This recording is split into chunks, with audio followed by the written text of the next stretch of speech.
Hi friends, అందరూ ఎలా ఉన్నారు? బాగున్నారా?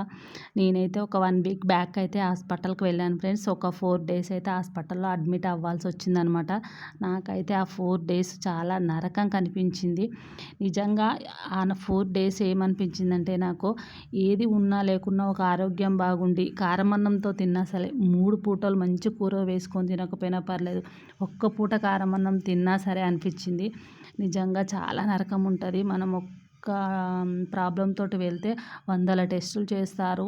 నాకైతే ఇంకా నరకం కనిపిస్తుందనమాట. లెఫ్ట్ హ్యాండ్ కరెక్ట్‌గా పనిచేయదు కదా అనేసి నేను లెఫ్ట్ హ్యాండ్‌కే అది పెట్టించాననమాట సిలైను.